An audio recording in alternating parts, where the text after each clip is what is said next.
Okay, so we have some time to share our inquiries and our observations and curiosities that hopefully are awakening and tickling our minds to wonder deeper things and simple small things as well.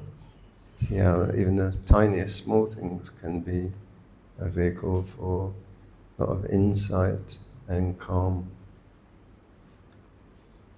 So anyone want to dip their toe in? Please do get the microphone when you do that, because later on it really helps with recording stuff. That if you notice the big difference, if you do listen to the Q&As, it makes a big difference. And if I can do that's going to go clack. There you go. There you go.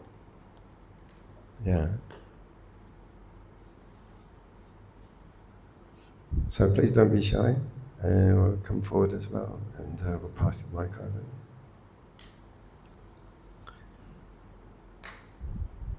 Yeah, quite a lot to unpack. Yeah. I had some reflection questions to share with you that you might help based on that topics that we just covered in the talk.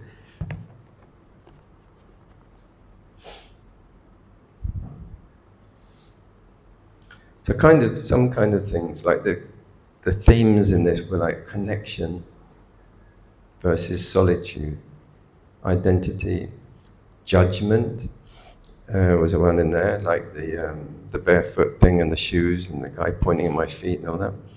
And safety, what really is safety? Like the sense of belonging was a big part of this talk.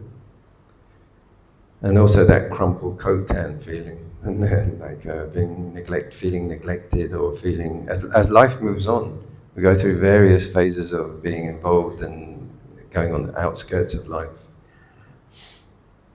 So when do you most feel the tension between wanting connection and wanting to be left alone? Do you recognize that? I think most people do.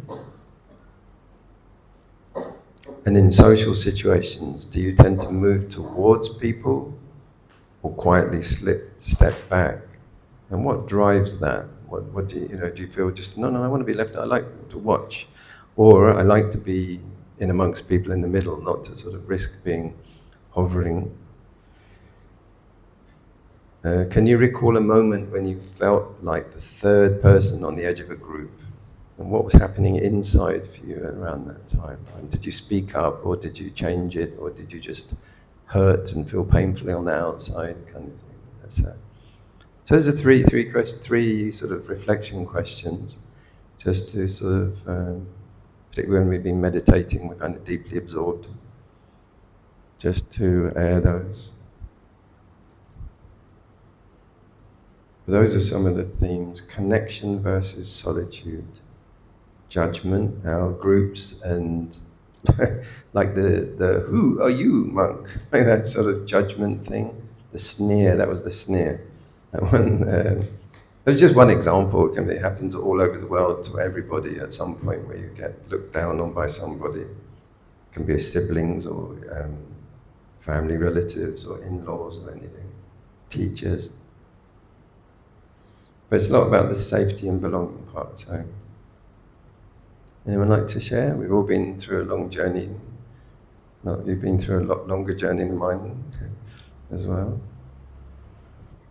Where in your life do you feel most like that crumpled Coke can, unseen, unused, or set aside? It's something we often feel, or people often come across, especially with all the changes. There's so many fast changes that are going on. Technology, devices flooding, making people feel like unneeded anymore, and all that kind of stuff. So those are some questions just to ponder.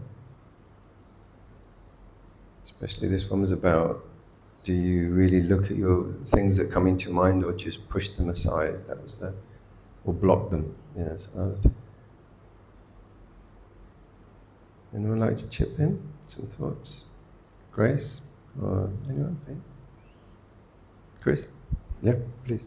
This is Chris, a good friend here. There you go, very welcome. Yeah, please share. I know that I tend to personally, I have a tendency to, while I like to be a part of a group or feel like I'm in a part of a community, it's also, I very much enjoy my solitude.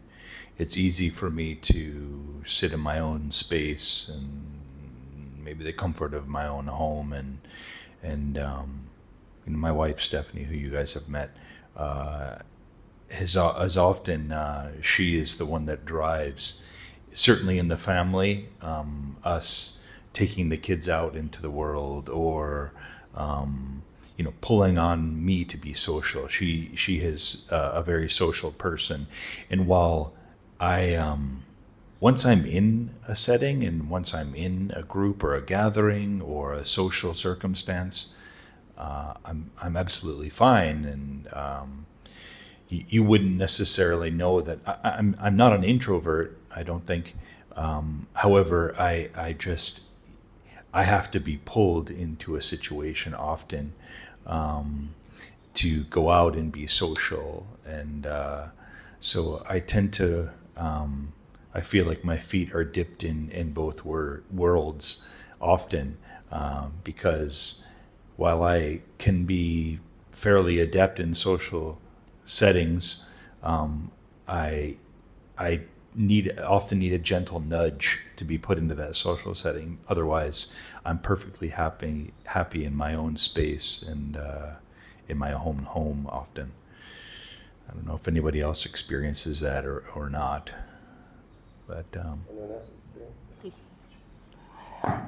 Talking about myself, I can be very friendly, just like Chris said, but I like to have my own space. I enjoy staying alone. I have peace of mind. I have a cousin who has been complaining to me that she is staying with her nephew, and every day, almost you can say, been nagging her. And I told her, if you want peace of mind, you have your own apartment, why not you move out? You cannot go on like this, So look at me, I can stay alone. It's okay. I feel fine. I have space, plenty of space. I'm very happy. And that unit, why I'm staying, it doesn't belong to me. It belongs to my daughter. She bought that unit and asked me to stay there. I'm staying just near to Chris. You're staying in Mira. I'm behind. I'm staying Alila Horizon, Tanjung Moga. Thank you for sharing. Yeah, thank you very much.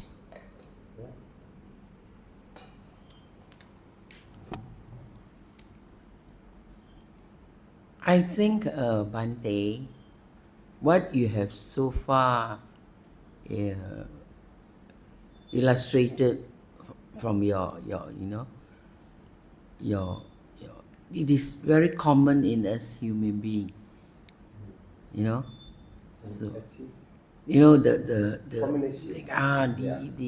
the illustrations, I think it sort of resonates with every one of us as humans. So how do we react? That's the most important thing. And sometimes I think the Dharma helps us a lot. As I have reflected the journey that until now, I think I feel much better. I know where I am, So I think the Dharma really helps us a lot. What do you think? The complexities and the you see everyone moving, through their lives, and then so you must be focused. If not, you will get lost. Right? Yeah, and like you say, it's the response to it. Everyone will experience the same feelings. It's normal. Even children in a school playground, every single one of them sometime, they want to join in, they're afraid that they'll get rejected, or. So everyone experiences very, very normal. And then how are we gonna, when any of those challenges happen, what's our response going to be? For some people it's alcohol, or it's, I don't know, shopping holic, or food, or sort of excessive things. And that creates worse problems because it's not helping. Or we just turn it in and blame ourselves and think there's something wrong with us, and it's actually very, very common. That's why it's good to gather and share what we find challenging. Then you find, oh yeah, that's like me, I've got that as well, I have that all the time, or that happened to me.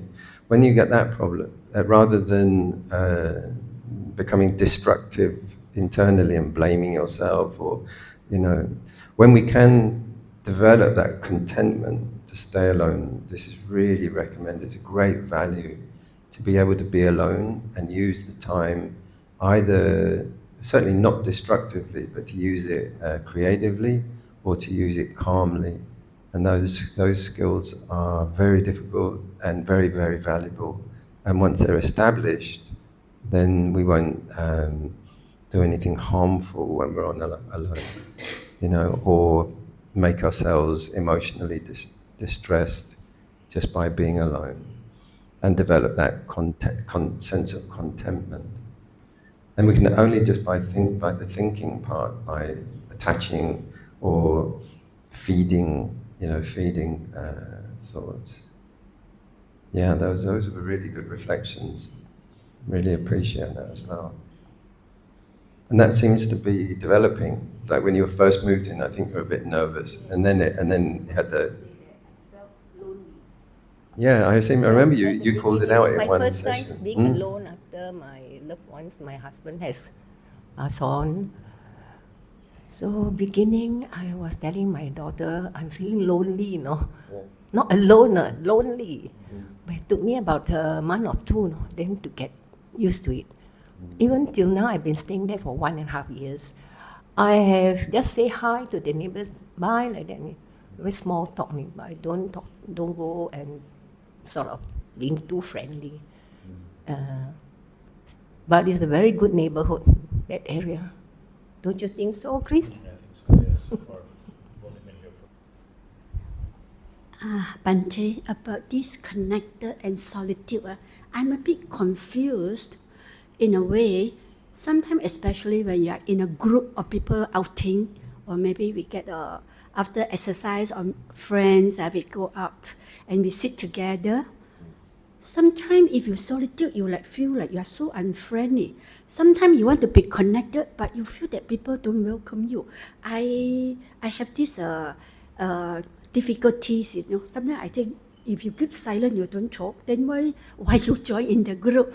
Then if you try to connect, maybe you may connect. There is some common interest that accept you. Sometimes I can feel being rejected in a way. Sometimes I feel uncomfortable or just accept it, or how is it?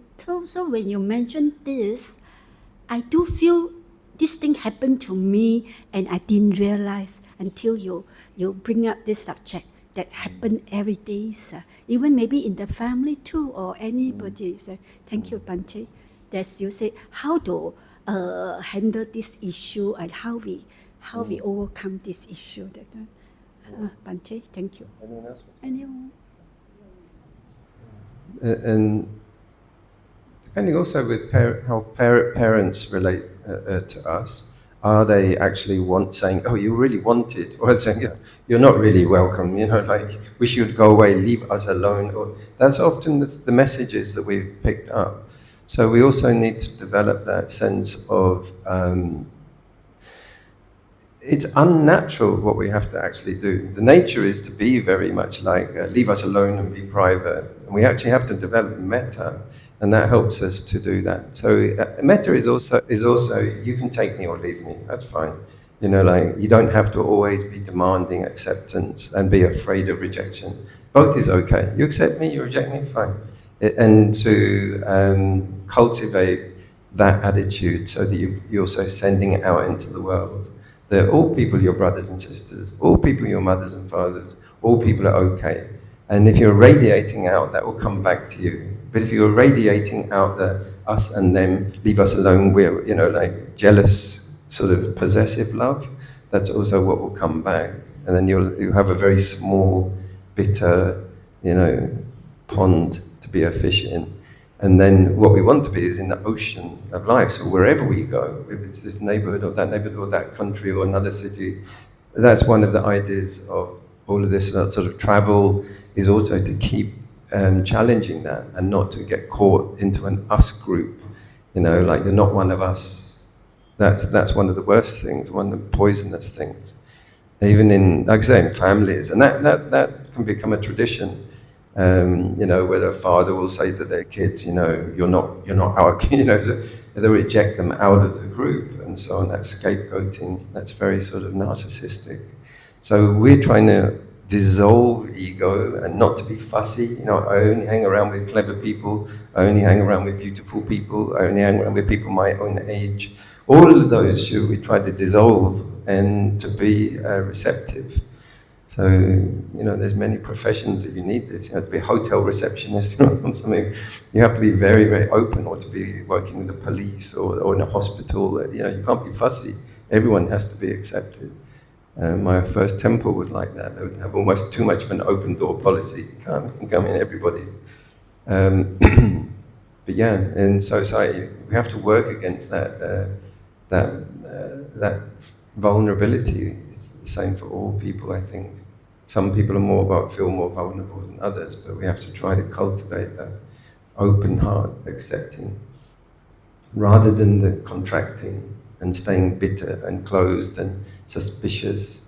Those are the akusala dharmas, and fear, doubt, or hatred. All of those anxiety. I better not say hello in case they reject me. No, try. Extend your courage, extend your creativity, extend your boundaries, and keep practicing every day. That's why the practice of dāna is so good to do, because it's exactly encompassing that. Is giving rather than waiting. Say, nobody gives to me, nobody loves me. Is go out, give forth, and give without conditions, and without developing that suspicious mindset.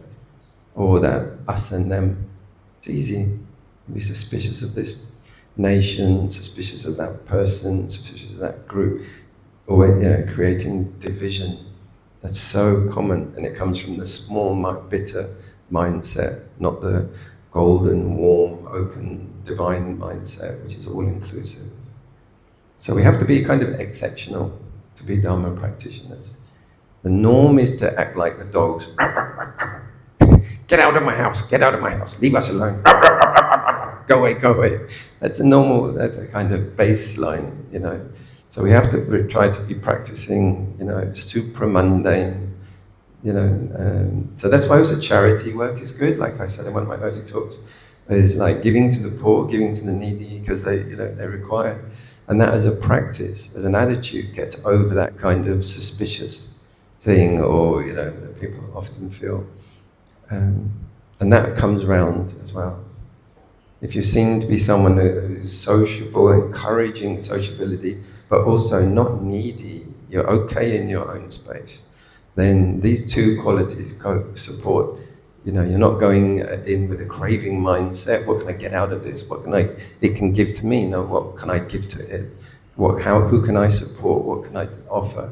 Like that, or just, I'm fine, everyone's happy, you're okay, I'm okay, and just being, even in silence, in being together in trust, because too many words will never bridge hearts that are very, having that ego mindset. Yeah, please. One day I discovered one time, is it like sending metta, not easy. Sometimes to metta, I find that not easy, until one day I discovered, if I say, may my mind be more open and accepting, I find that I'm more comfortable to to overcome the thing. Instead of be metta to the person, then I said to myself, may my mind be more open and accepting the things. So lately I really discovered this one suit me well. Then I feel more at ease in a way, even I can. So, thank you. Yeah, that's really important, is that we're trying to change ourselves, not trying to change others. That's a huge difference. It's like trying to change the world. As that Indian expression, you can try to cover the world in leather, or you can get yourself a pair of sandals. It's much more important to try to focus on changing yourself than trying to change everything else around you, definitely, and people. Yeah, no, that's... and giving people the benefit of the doubt. Often the default mindset, since evolution, is suspicion and survival and looking out and suspecting. So we have to kind of go, like I say, kind of transcend that and give people the benefit of the doubt. And often, I was walking in Perth and two guys were walking on the pavement towards me, and I was like, I bet they're going to... And I was really suspicious of them. And as they come close, one said, "Hey, are you Buddhist?" And I said, "Yeah." Look pretty Buddhist, He goes, "I'm from Bhutan. You're fantastic. You're the best in the world, number one." As he was walking away, he's like, "It's great to see you. You made my day." And there I was going, I bet they're this, and I bet they're that, and I bet they're going to beat me up, and sort of thing. And I'm like, no, see what's happening is you really have to check how you're really, really responding. I was waiting for a train to leave in Perth, just sitting there, and this guy ran on, and he came up to me, and he just bowed, and he goes, "Thank you for being here." And I was like, "Great." And I was thinking, is he a nutter? Is he going to sit, and I'm going to have a kind of like a madman next to me? And I was like, "Yeah." And then he got off, and I was like, oh, that was it. He just got on the train to say, "Thank you for being here." Again, I should have just said, "Thank you so much. Great. Why don't you have a seat?" Where are you going? I'll ride the train with you just to talk, So it just shows you that people can be quite exceed our expectations, and often we limit, and we often default go to suspecting or gossiping or negativing, dividing. Yeah, that's very important. Very important. May I? What was the words again? May I? May my mind be more open and accepting. May my mind be more open and accepting. That's brilliant.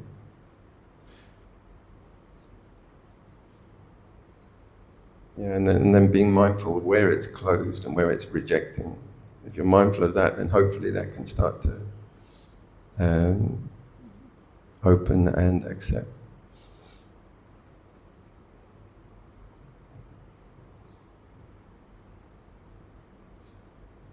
How were the slides and all this kind of new style of quite sort of snappy, changing little stories and things? Are people okay with that?